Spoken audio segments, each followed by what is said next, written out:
Hello students, my name is Manu Singh and I am your computer networks lecturer. Hope you all are doing well at home. So let's start with data link control in data link layer. That is from unit 2, right? So what is data link control? ये एक service है जो कि data link layer provide करता है, ठीक है, for the reliable transmission, ठीक है। एक्चुअली क्या होता है, जब इन हाफ डुप्लेक्स मोड में क्या होता है, एक ही डिवाइस ट्रांसमिट कर सकता है एक टाइम पे, तो वहाँ पे कोलिजन होने के चांस नहीं होते। लेकिन जब इन फुल डुप्लेक्स मोड जब दोनों डिवाइस ट्रांसमिट करते हैं साइमल्टेनियसली, तो वहाँ पे कोलिजन होने के चांसेस होते हैं, उसकी वजह से कुछ डेटा लॉस हो सकता है। तो डेटा लिंक लेयर क्या काम करता है, ये प्रोवाइड करता है coordination among the devices so that कोई भी कोलिजन ना हो, ठीक है। So there are 3 functions for this: line discipline, flow control and error control. Line discipline क्या बताता है, कौन सा डिवाइस डेटा सेंड करेगा और कब करेगा। फ्लो कंट्रोल क्या बताता है कि कितना डेटा सेंड होगा। एरर कंट्रोल क्या बताता है कि एरर कैसे डिटेक्ट होगा और कैसे करेक्ट होगा, राइट। सो लाइन डिसिप्लिन क्या होती है, ये एक फंक्शनैलिटी है जो किसकी, डेटा लिंक लेयर की, जो कि प्रोवाइड करती है coordination among the link system. तो ये क्या बताता था, डेटा लिंक लेयर कि कौन सा डिवाइस कब डेटा सेंड करेगा और कितना करेगा, राइट, ठीक है। It determines which device can send, कौन सा डिवाइस एंड व्हेन, कब करेगा, ठीक है। So it is achieved in 2 ways, ENQ, ACK and Paul and select. तो व्हाट इज ENQ? एक्चुअली जब डेटा ट्रांसमिट होता है थ्रू सेंडर, तब वो क्या काम करता है, वो सबसे पहले एक ENQ that is inquiry frame send करता है, किसको, रिसीवर को, टू चेक करने के लिए कि whether the receiver is free to receive the data और नॉट, ठीक है। अगर रिसीवर फ्री है टू रिसीव द डेटा, तो वो क्या काम करेगा, वो acknowledgement ACK that is a positive acknowledgement send back करता है, किसको, सेंडर को, जो ये बताता है yes I am ready to receive the data. और सेंडर क्या काम करेगा, डेटा सेंड करना स्टार्ट कर देता है, ठीक है।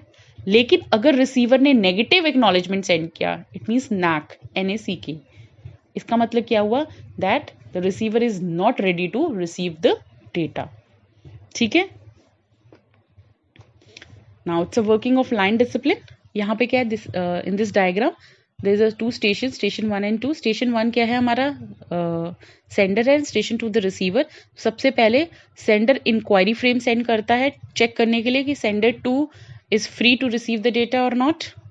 अगर यहाँ पर क्या किया, स्टेशन 2 ने ACK means positive acknowledgement send किया, it means now sender station 2 is free, ठीक है। तो स्टेशन 1 क्या काम करेगा, डेटा सेंड करेगा, और स्टेशन 2 क्या काम करेगा, एक्नॉलेजमेंट सेंड करेगा टू द सेंडर, मतलब स्टेशन 1 को बताने के लिए yes I have successfully receive the data, ठीक है। ऐसे फिर दूसरा डेटा सेंड होगा, फिर लाइकवाइज एक्नॉलेजमेंट रिसीव होगा, ठीक है। अब क्या होगा, अगर सारा का सारा डेटा ट्रांसमिट हो चुका है from the station 1 to the station 2, ठीक है, तब क्या काम करेगा, स्टेशन 1 क्या काम करेगा, एक EOT फ्रेम सेंड करेगा, that is end of transmission frame. इसका मतलब क्या है, now it is a termination time, ठीक है, between station 1 and station 2, because all the data has been transmitted successfully, ठीक है। अब पहला केस तो आपने ये देखा कि जब इस सेंडर स्टेशन 1 ने इंक्वायरी सेंड की, तो स्टेशन 2 ने पॉजिटिव एक्नॉलेजमेंट दिया। अगर स्टेशन 1 ने इंक्वायरी सेंड की और स्टेशन 2 ने नेगेटिव एक्नॉलेजमेंट दिया, तब क्या काम करेगा, तब सेंडर थोड़े टाइम के बाद, मतलब स्टेशन 1 थोड़े टाइम के बाद वेट करेगा, फिर थोड़े टाइम के बाद दोबारा से इंक्वायरी सेंड करेगा स्टेशन 2 को, चेक करने के लिए whether this station is free और नॉट, ठीक है। अब तीसरा केस क्या हो सकता है, अगर स्टेशन 1 को कोई एक्नॉलेजमेंट ही रिसीव ना हो, मतलब ना तो पॉजिटिव ना तो नेगेटिव, तो स्टेशन 1 क्या अज्यूम करेगा, वो ये अज्यूम करेगा कि जो इंक्वायरी फ्रेम है या तो वो लॉस्ट हो चुका है या फिर एक्नॉलेजमेंट लॉस्ट हो गया है ड्यूरिंग द ट्रांसमिशन, ठीक है। तो वो क्या काम करेगा, वो 3 अटेम्प्ट करेगा टू स्टैब्लिश द कनेक्शन, मतलब वो इंक्वायरी 3 टाइम्स इंक्वायरी सेंड करेगा थोड़े थोड़े टाइम बाद, ठीक है। समझ में आ गया। इंक्वायरी सेंड करेगा और वेट करेगा एक्नॉलेजमेंट की, फिर इंक्वायरी सेंड करेगा, फिर वेट करेगा एक्नॉलेजमेंट, फिर इंक्वायरी सेंड करेगा, फिर वेट करेगा एक्नॉलेजमेंट का before giving up, right. Now what is a Paul? Poll mode is used when a primary device want to receive some data from the secondary device. Now what is a primary device? Means sender and the secondary device is the receiver. ठीक है, जब primary device चाहता है data receive करना कहां से? From the receiver, ठीक है, that is called the poll mode, ठीक है। मतलब in this diagram primary device and there is a 3 secondary devices A, B and C, that 3 are the receivers और एक प्राइमरी डिवाइस सेंडर है। अब जब प्राइमरी डिवाइस सेंड करेगा, data send करने से पहले वो पॉल करेगा। क्या पॉल करेगा? मतलब पूछेगा, ask to the secondary device A whether you have something to send और नॉट, ठीक है। अब यहां पर सेकेंडरी डिवाइस A ने क्या भेजा है? Negative acknowledgement. देखो डायग्राम में NAK भेजा है, that is negative acknowledgement, means उस सेंडर A के पास कुछ भी डेटा सेंड करने के लिए नहीं है, तो उसने नेगेटिव एक्नॉलेजमेंट भेज दिया। फिर क्या काम करेगा? फिर से प्राइमरी डिवाइस कॉल करेगा किसको? सेकेंडरी डिवाइस B को, कि whether you have something to send और नॉट, और अगर उसके पास है, उसने क्या भेज दिया? सब डेटा सेंड कर दिया। It means that secondary device B have some data to send, तो उसने सीधा डेटा सेंड कर दिया और प्राइमरी डिवाइस ने एक्नॉलेजमेंट सेंड कर दिया, yes I have successfully receive the data. समझ में आ गया? ऐसे ही थर्ड टाइम फिर उसने पॉल किया, किसको पॉल किया? सेकेंडरी डिवाइस C को, और फिर से उसने नेगेटिव एक्नॉलेजमेंट भेज दिया। It means that secondary device has nothing to send, right. Now what is select? Select mode is used when the primary device has something to send.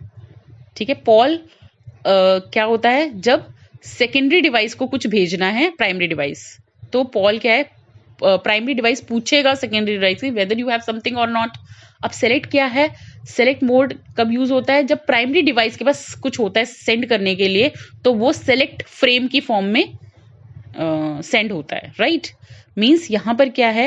When primary device has something to send, ठीक है, have something data to send, ठीक है, तो वो क्या काम करेगा? वो एक अलर्ट मैसेज की तरह एक सेलेक्ट फ्रेम को सेंड करेगा to the receiver.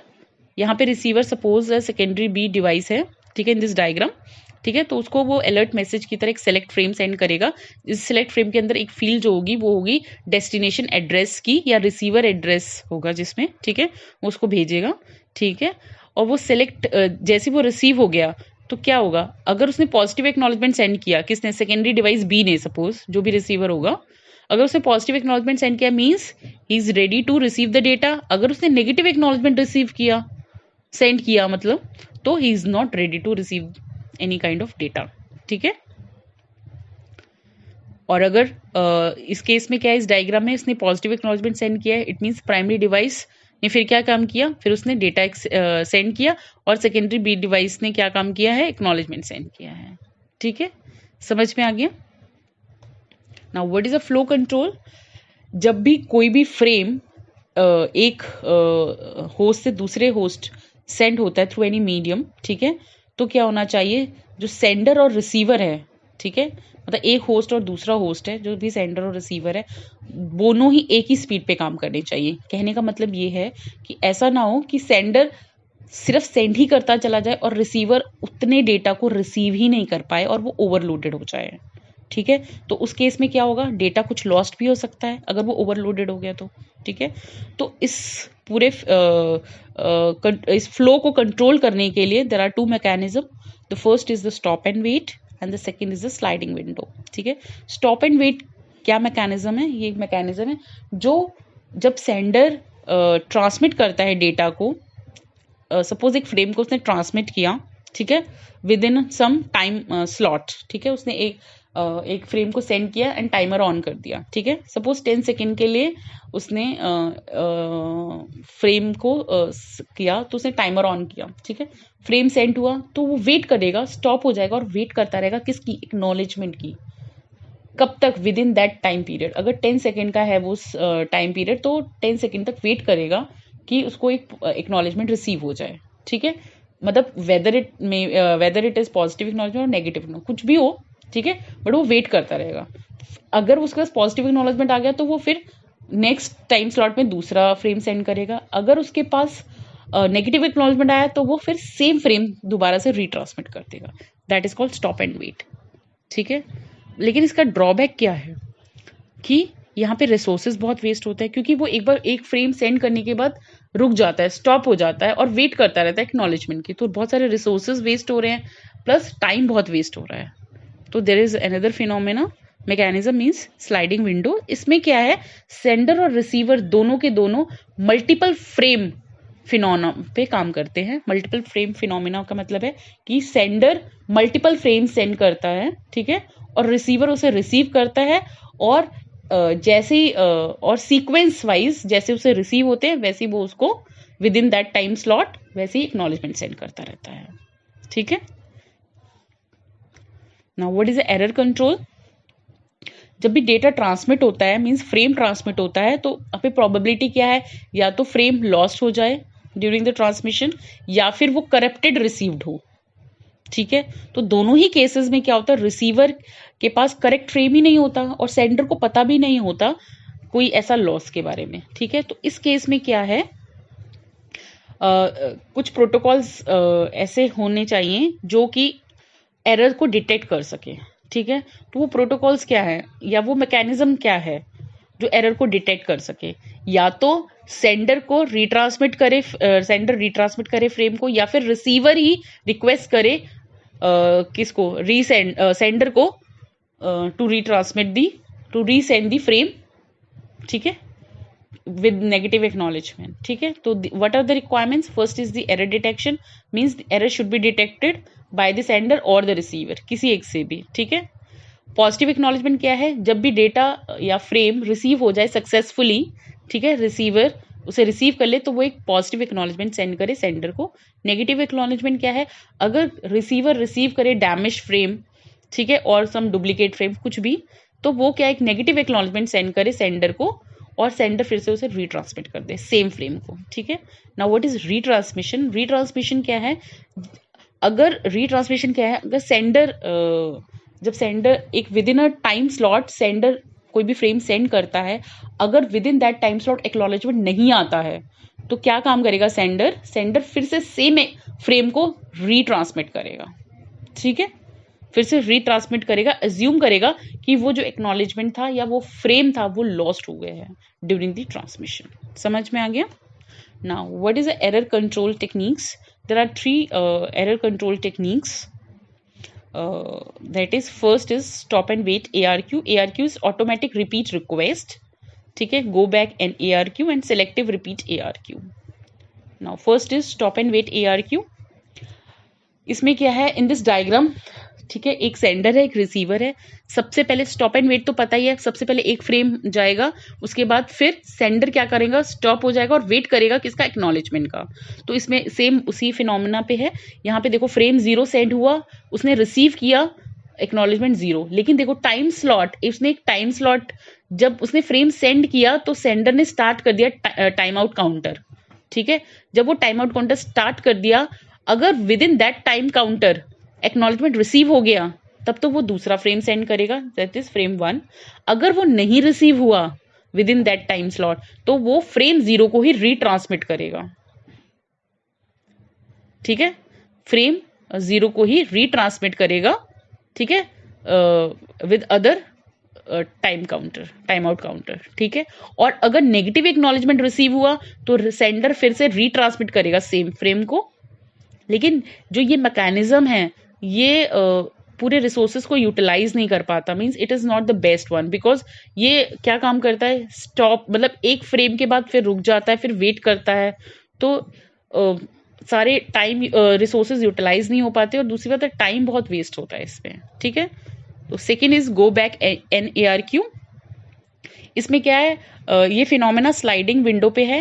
Sliding window पे मतलब कि यहाँ पर मल्टीपल फ्रेम सेंड और रिसीव हो सकते हैं। ठीक है, कहने का मतलब है, डायग्राम में देखो यहाँ पे क्या है, फ्रेम 0 सेंड हो रहा है, फिर फ्रेम 1 सेंड हो रहा है with in certain time slot, फिर फ्रेम 2 सेंड हो रहा है। ठीक है, अब देखा आपने जैसी फ्रेम 0 सेंड हुआ, फ्रेम 1 सेंड हुआ, उससे पहले ही जब रिसीवर ने फ्रेम 0 को रिसीव किया तो उसने एक्नॉलेजमेंट 0 सेंड किया with in that time slot. ठीक है, फिर एक्नॉलेजमेंट 1 सेंड किया with in that time slot, फिर फ्रेम 3 सेंड हुआ, फिर फ्रेम 4 सेंड हुआ। 4 सेंड होने से पहले एक्नॉलेजमेंट 2 आया, लेकिन वो कहीं लॉस्ट हो गया, मतलब एक्नॉलेजमेंट 2 रिसीव ही नहीं हो पाया सेंडर को with in that time slot. ठीक है, तो उसने बहुत देर तक वेट किया। अब फ्रेम 4 तक ही एक स्लाइडिंग विंडो में, सपोज स्लाइडिंग विंडो में ये 4 ही फ्रेम्स हैं, 0, 1, 2, 3 एंड 4। ठीक है, उसके बाद ही वो दूसरा स्लाइडिंग विंडो के फ्रेम्स को सेंड करेगा। तो वो क्या काम करेगा, पहले 0 सेंड किया, 1 किया, 2 किया, 3 किया, 4 किया, फिर वो वेट कर रहा है कि सारे के सारे acknowledgement with in that time period उसे रिसीव हो जाए। अगर वो नहीं रिसीव होते, सपोज एक्नॉलेजमेंट 2 रिसीव ही नहीं हुआ with in that time slot, तो वो क्या काम करेगा, वो फ्रेम 2, फ्रेम 3 और फ्रेम 4 को फिर से रीट्रांसमिट कर देगा। ठीक है, क्यों रीट्रांसमिट कर देगा, क्योंकि वो अज्यूम करेगा कि रिसीवर के पास actually go back ANRQ assume करता है कि रिसीवर के पास कोई बफर नहीं है, मतलब कि जैसी फ्रेम्स उसको रिसीव होते हैं वो तभी प्रोसेस करता है। इसका मतलब कि सेंडर को रीट्रांसमिट करना पड़ेगा, ठीक है, ऑल द फ्रेम्स जो कि एक्नॉलेज नहीं हुए हैं। ठीक है, समझ में आ गया, गॉट इट। जैसे उसने फ्रेम 2, 3, 4 फिर से रीसेंड किया तो एक्नॉलेजमेंट 2 भी रिसीव हो गया, एक्नॉलेजमेंट 3 भी हो गया, 4 भी होगा with in that time slot. ठीक है, अगर with in that time slot नहीं कोई भी एक्नॉलेजमेंट रिसीव होगा तो सेंडर फिर से रीट्रांसमिट करेगा। समझ में आ गया। The next is selective repeat ARQ। अब इस डायग्राम में देखो सिलेक्टिव रिपीट, अब यहाँ पे क्या प्रॉब्लम थी, यहाँ पे ये प्रॉब्लम थी कि यहाँ पर क्योंकि बफर की प्रॉब्लम थी तो यहाँ पर कोई जो भी एक्नॉलेजमेंट रिसीव नहीं होगा उसके बाद सेंडर सारे फ्रेम सेंड करता है। सपोज एक्नॉलेजमेंट 2 यहाँ था जो रिसीव नहीं हुआ था तो 2, 3, 4 सारे फ्रेम रीसेंड करता है। बट यहाँ पर क्या होगा, अगर यहाँ पे एक्नॉलेजमेंट 2 रिसीव नहीं हुआ, ठीक है, मतलब फ्रेम 0, 1, 2, 3, 4 सेंड कर दिया उसने बट 2 रिसीव नहीं हुआ, ठीक है, with in that time slot, 3 हो गया, 4 हो गया, तो यहां क्या काम करेगा, सिर्फ 2 को ही वो रीसेंड करेगा, 3 और 4 को रीसेंड नहीं करेगा। समझ में आ गया, 2 को ही रीसेंड करेगा सिलेक्टिव रिपीट ARQ में। ठीक है, समझ में आ गया सबको। The sender in this case send only the packets for which negative acknowledgement is received. ठीक है, या तो नेगेटिव एक्नॉलेजमेंट रिसीव होगा उसको रीट्रांसमिट करेगा, या फिर जो भी एक्नॉलेजमेंट क्या हो गया होगा, लॉस्ट हो गया होगा, उसको रीट्रांसमिट करेगा वो। ठीक है, समझ में आ गया। Next is synchronous transmission. In synchronous transmission data is send in the form of blocks और फ्रेम्स।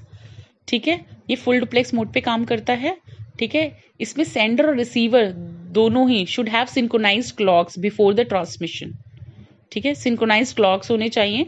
ठीक है, and there is no gap present in between the data and it is efficient and more reliable. ठीक है, मतलब sender और receiver both have synchronized clocks. ठीक है, दोनों के क्लॉक्स क्या होने चाहिए, सिंक्रोनाइज, दोनों की डिवाइसेस सिंक्रोनाइज्ड होने चाहिए, तभी डेटा ट्रांसमिट हो सकता है। This is called synchronous transmission. Now, what is asynchronous transmission? इसमें there is no need for the synchronization of clock. यहाँ पर क्या है, it add a parity bit to the data before the transmission. यहाँ पर देखो in this diagram, यहाँ पे सब में parity bit added है। यहाँ पर देखो 0 is your start parity, मतलब start parity मतलब starting bit 0 है और ending bit क्या है, बीच में फिर data है, फिर ending bit क्या है, stop bit मतलब 1 है। समझ में आ गया। स्टार्टिंग बिट हमारी क्या होगी, 0 हो जाएगी, फिर डेटा आपका आएगा और फिर सबसे आखिरी बिट होगी स्टॉप बिट। तो ये पता चलेगा कि एक फ्रेम है फिर दूसरा फ्रेम है, दूसरा फ्रेम फिर कैसे स्टार्ट होगा, 0 फिर डेटा फिर 1 मीन स्टॉप। ठीक है, this is called asynchronous transmission. समझ में आ गया। Okay, thank you student.